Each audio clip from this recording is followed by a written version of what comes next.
კი ბათუმის ბოტანიკურ ბაღზეც ვისაუბროთ, ხო?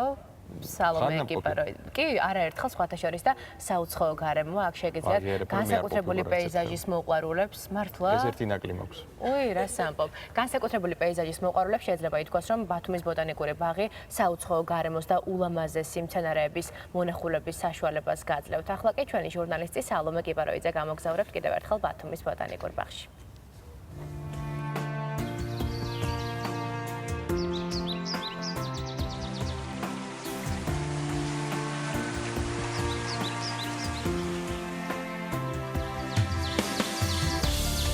კოლხეთის ტყის ნაკრძალზე 113 ჰექტარზე გაშენებული ბაღი.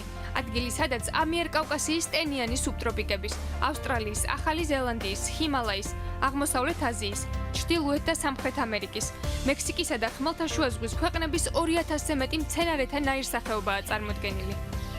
განსაკუთრებული პეიზაჟის მოყვარულებისთვის ქალაქ ბათუმის ცენტრიდან 9 კილომეტრში საქართველოში ერთ-ერთი ყველაზე მწვანე ადგილი მდებარეობს. ეს არის ბათუმის ბოტანიკური ბაღი. ადგილი, სადაც დაახლოებით 2 საათის განმავლობაში 5 კონტინენტის მონახულება შეგიძლიათ. ბათუმის ბოტანიკურ ბაღში 3 პარკი და 9 ფლორისტული განყოფილებაა გაშენებული.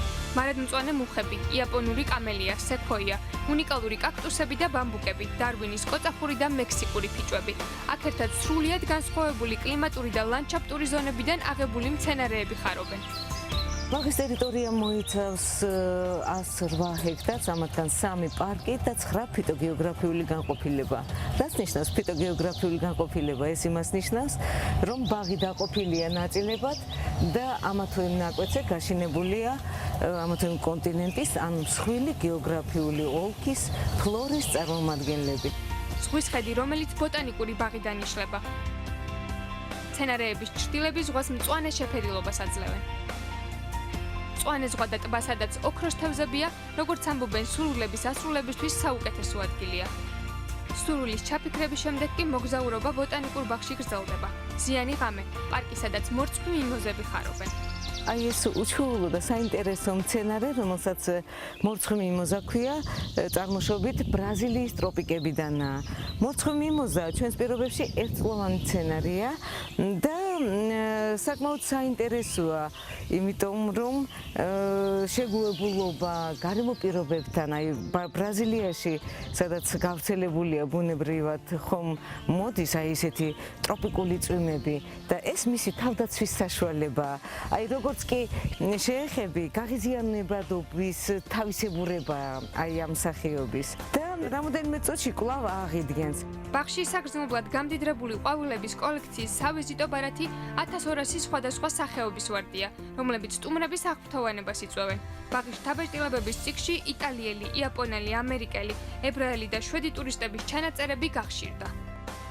პარკის ქვედა ნაწილში წაქცეული ხე დამთვალიერებლების ერთ-ერთი საყვარელი ადგილია. ხიდი, რომელზეც ახლა მე ვდგევარ, ტურისტების საყვარელი ადგილია. ბოტანიკურ ბაღში ვიზიტის დროს ტურისტები ყოველთვის სტუმრობენ ტიტების ხიდს.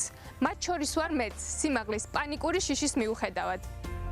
ბაღის მთავარ სამარშრუტო გზაზე განლაგებული ქვედა, ზედა და ზღვისპირა პარკების სრულყოფილად დასათვალიერებლად სტუმრებს ელექტრომობილი ემსახურებათ. თუმცა მომავალი წელი სტუმრებისთვის განსაკუთრებული იქნება. რეკონსტრუქცია ბოტანიკურ ბაღში უკვე დაწყებულია. ხორციელდება რამდენიმე ტერიტორიის გამაგრებითი სამუშაოები, სადაც პარალელურ რეჟიმში, ასე ვთქვათ, ეწყობა გადასახედების მოწყობა და ასე ვთქვათ, დამატებითი ადგილები, რომელიც საერთო ფონს ქმნის ბოტანიკური ბაღისას. ასე რომ ძალიან მნიშვნელოვანი ეტაპი დგას ახლა ბათუმის ბოტანიკური ბაღისთვის ასევე. ძალიან მალე იწყება არჩეულებრივი პროექტი, ვიზიტორთა ცენტრის მშენებლობა, სადაც განთავსდება პარკი ავტოპარკინგის ტერიტორია მოეწყობა, აქვე იქნება ვიზიტორთა ცენტრის შენობა და ვფიქრობ, რომ ერთ-ერთი შესანიშნავი ადგილი იქნება ვიზიტორებისთვის. ბათუმის ბოტანიკური ბაღი, სადაც 4 სეზონის განმავლობაში ყოველთვის რომელიმე მცენარე მაინც ყვავის, წელიწადის ნებისმიერ დროს ახალი შთაბეჭდილებების მისაღებად საუკეთესო ადგილია.